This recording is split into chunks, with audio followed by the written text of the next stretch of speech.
Tanong lang po ulit ako, Master Jet. Since na-hire po kami noong October 16, buo po ba sasahurin namin this vacation? Ang tanong na ito ay related pa rin sa issue ng PVP or ito pong Proportional Vacation Pay. So yung pagka-hire ay October 16, tapos yung tanong ay kumpleto ba yung sahod nila ngayong bakasyon?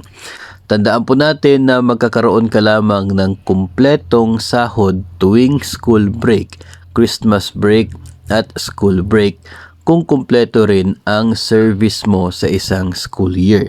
Sa case na ito, pag-check natin ay August 29 yung simula ng klase, October 16 nang sila ay ma-hire. So, ibig sabihin from August 29 hanggang sa October 15 ay wala pa sila sa serbisyo.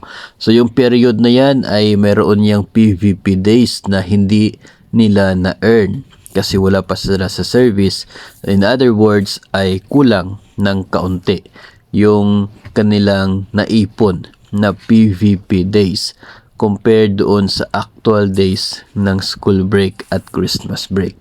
So, mayroong mga ilang araw dyan na hindi kayo makakatanggap ng sahod. No, mayroong ilang araw dyan sa school break na yan na wala kang dapat sahod kasi kulang yung naipon mo na PVP days base sa serbisyo mo.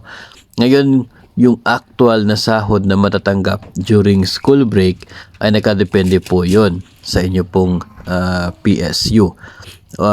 Nakikita natin na posibleng buo ang makukuha ninyong sahod kasi yung PVP ratio naman lumalabas yan after the start of the school year.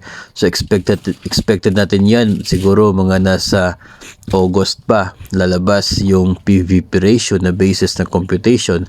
Ngayon pwedeng kumpleto yung sahod mo sa June at July, pero mag-e-expect ka na pagdating ng maybe August or September na magkakaroon ka ng deduction from your salary at nakalagay doon PVP overpayment. Bakit ganon?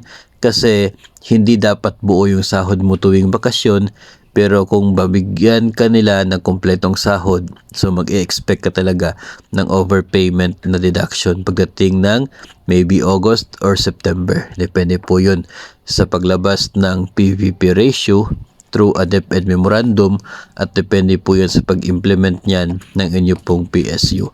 Yung halaga po ng deduction na yan at kung ilang buwan magdideduct ay depende rin po sa kanila. No, yung mga ibang cases po niyan ay hinati-hati yan, no, ng maybe 3 months.